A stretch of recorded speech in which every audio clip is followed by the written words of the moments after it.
आप मुसलमान हैं तो ये खबर आपके लिए देखना ज़रूरी है, और आप अगर कुरान को जानते हैं और कुरान को पढ़ते हैं तो और ज़्यादा ज़रूरी है। मैं एम नफीस सलमानी, आप देख रहे हैं भारत न्यूज।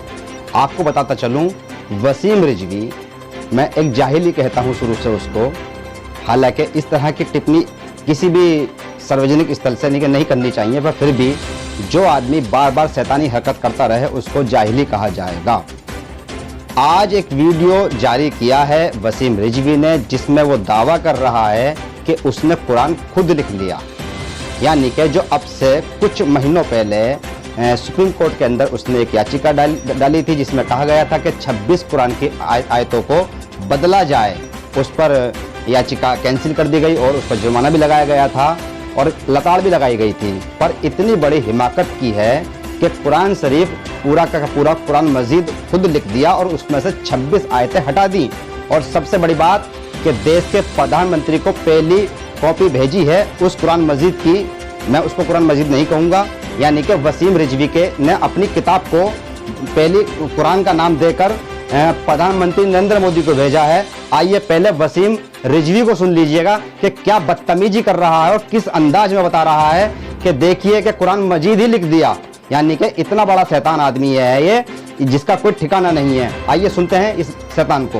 मैंने कुरान मजीद में से 26 वो विवादित आयतें जो आतंकवाद को बढ़ावा देती थी उनको हटाकर, और कुरान मजीद के जो सूरे थे वो सीरियल से नहीं थे, उनका क्रम संख्या ठीक करते हुए एक नया कुरान मजीद तैयार कर दिया है।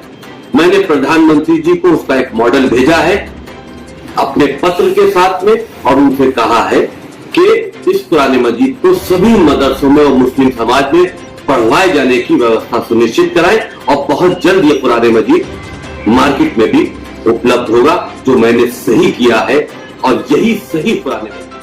आपने अच्छी तरह से सुन लिया इसको कि दावे के साथ कह रहा है कि एक किताब लिख ली गई है जिसका नाम कुरान मजीद ये बता रहा है। हम उसको कुरान मजीद नहीं मान सकते हैं, क्योंकि मैं ही नहीं पूरी दुनिया जिसने पढ़ा है कुरान वो क्यों मानेगा अलग किसी किताब को लिखी हुई कुरान को कुरान मजीद मान लेगा। किसी के कहने से कुरान मजीद नहीं माना जाता है। बहरहाल अब सवाल इसकी बकलौती पर ये बनते हैं, कई सारे सवाल बन जाते हैं। क्या इस आदमी ने इस्लाम का कोई ठेका ले रखा है? इस्लाम को सुधारने का वो ठेका ले रखा है? और इस्लाम बिगड़ा कहाँ से है?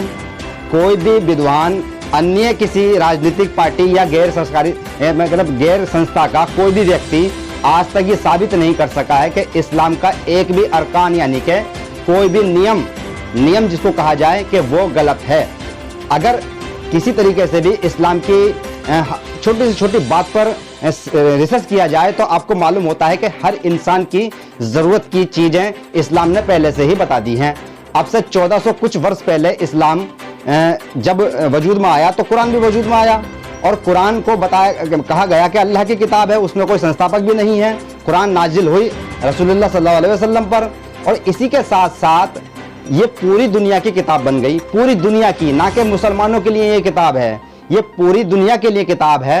ये हिंदू के लिए भी किताब है, ये मुस्लिम के लिए भी किताब है, सिख ईसाई के लिए भी ये किताब है। और इसमें आज तक किसी ने रद्द-बदल करने की तो बात छोड़िए, इसका नाम भी कोई बेअदब तरीके से नहीं लेता है, सब के सब कुरान मजीद कहते हैं। और ये शैतान आदमी इतना बड़ा देश के अंदर प्रोपेगेंडा रच के बैठ गया है कि ना जाने कितनों की ये हत्या करवाना चाहता है, ना जाने ये कितने लोगों को मरवाना चाहता है, कौन सी इसने भांग पी रखी है और कौन सा इसने ये षड्यंत्र रचना चाहता है। इसका जवाब तो देश के गृह मंत्री और देश के प्रधानमंत्री को भी देना होगा, क्योंकि ये कहीं ना कहीं किसी न किसी के इशारे पे काम कर रहा है, और ऐसा काम कर रहा है जिससे कि दुनिया के अंदर एक बड़ा बवाल मच सकता है। बहरहाल संयम बरतने की ज़रूरत है, और यही कहा जाएगा कि जो बुनियादी बातें कानून के तहत अमल में लाई जा सकती हैं उन पर कार्रवाई होए तो ज़्यादा बेहतर है। बहरहाल किसी किस्म की कोई बयानबाजी या इस तरह का उद्यम न मचाया जाए जिससे कि देश के अंदर उद्यम या अशांति फैल जाए। मैं एम नफीस सलमानी, आप देख रहे थे भारत न्यूज।